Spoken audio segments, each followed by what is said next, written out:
how do you make sense out of human destructiveness coming from a terror management theory perspective? Well, I think the terror management theory view is fairly simple and probably incomplete, as are any efforts to encapsulate the totality of human affairs. We were taught by people that were our lineage we were taught by a guy named Jack Brem, and he was taught by a guy named Leon Festinger, and Festinger was taught by a guy named Kurt Lewin, or Lewin. And the Lewin guy, or Levine, he was famous for the saying that there's nothing better than or more useful than a good theory.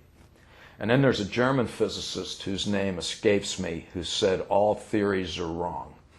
And that, when I was in graduate school, that's the kind of tension of sorts that we were asked to think about all the time. On the one hand, we were encouraged to think big, but the fact of the matter is that the greats in all of the sciences, it's all about what they call parsimony. How much can you explain with the fewest number of ideas? Because that's, after all, what science strives for. And, Einstein, E = mc squared. That's a lot of bang for the conceptual buck when you can account for the machinations of the physical universe in a single equation. Darwin, evolution by natural selection. Wow, you're talking shit when in a sentence, you're accounting for a whole lot, but that doesn't mean you're getting everything.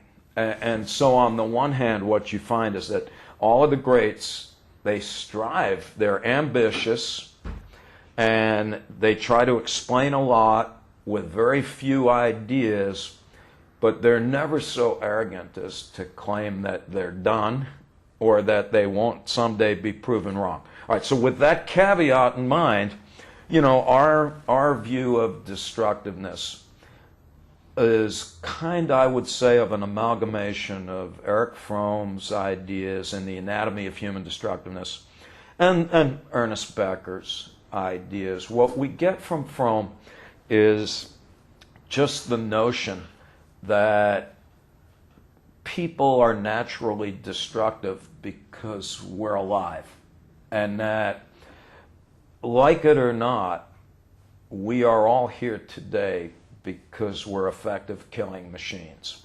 And, an example that Fromm uses, and it's an obvious one, but I think it's a good one, and the students in the college, they like it a lot. So I'm always like, who eats meat? And some of the students do, and they raise their hand. I'm like, you're a fucking serial killer.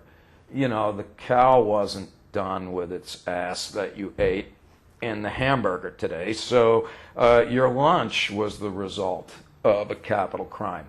And then you'll have the vegetarians, and they'll be like, yeah, that's why I stopped eating meat. And I'm like, the carrot that you yanked out of the ground, thus ensuring its premature termination, was also disinclined to die before you ingested it.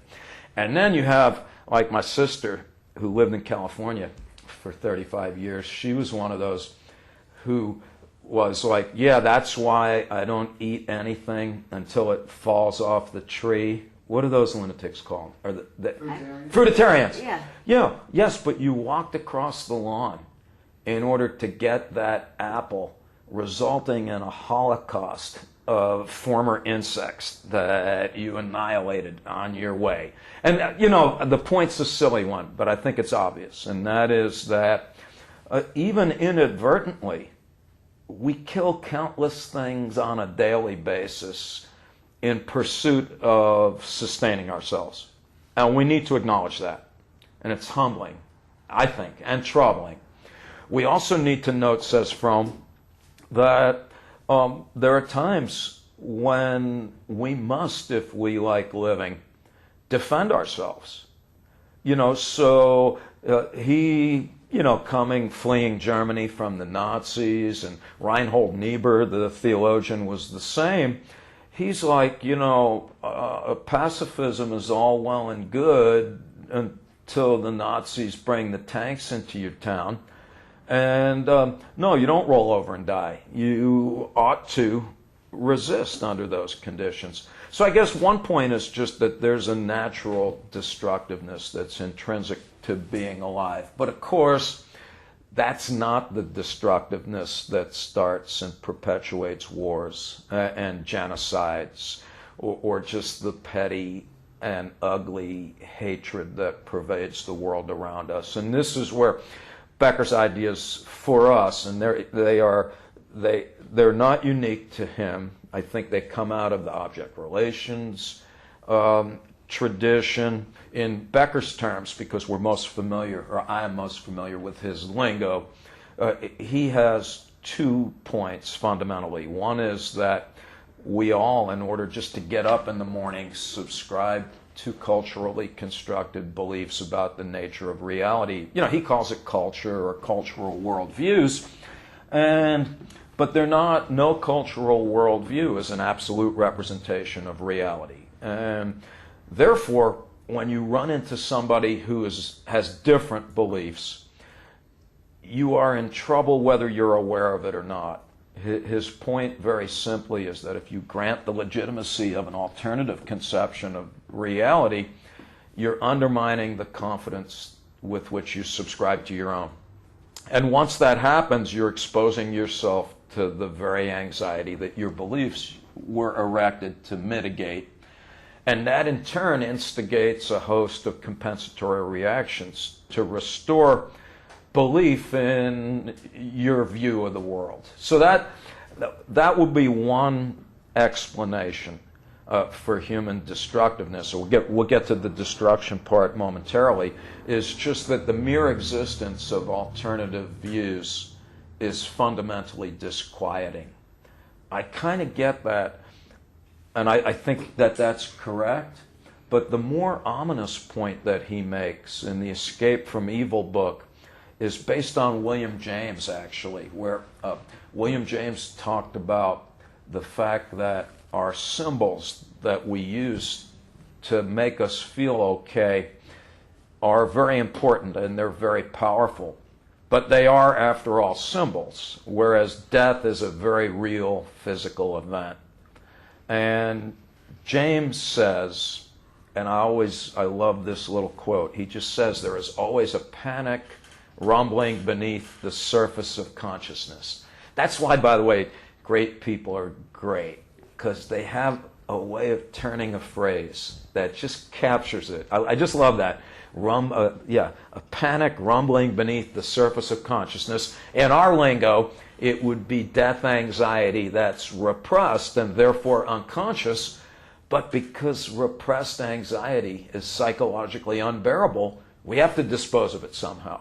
And so what we do in psychodynamic terms is we project it onto other people, either groups or individuals, and they are designated as the all-encompassing repositories of evil that, once removed, would render life here on earth as it would be in heaven. And so that's where the destructive part of it comes in. Because from Becker's point of view, and he's actually getting these ideas from Peter Berger and Thomas Luckman and the social construction of reality, where Berger and Luckman in the 1970s are saying, okay, well, what do we do when we run into people that are different? And they say, well, the first thing we do is disparage them. Because, all right, they don't share our beliefs, but they're insignificant specks of ignorant subhuman dust, and therefore their beliefs are no longer as threatening. And I think that's an important point, and I think whether we like it or not, we're all prone to doing that. The first thing we do when we run into something very different is to just dismiss it. Yeah. And that diffuses the threat. And then simultaneously we try to get people to get rid of their beliefs and adopt ours instead. There's your, conversion, proselytizing. And but when that doesn't work, it's just kill those bastards. and therefore prove that our ideas and our gods are superior after all. So our account of destruction is that it is, in Becker's language, that ironically most of the evil in the world is done by people claiming that they're ridding the world of evil. Yeah. Which would be funny if it wasn't true. Yeah. You know, because it is always the case that right before people do their most dastardly deeds, they are always claiming to be on the side of good and beauty. And yeah, so that will be our account Of destructiveness. of destruction.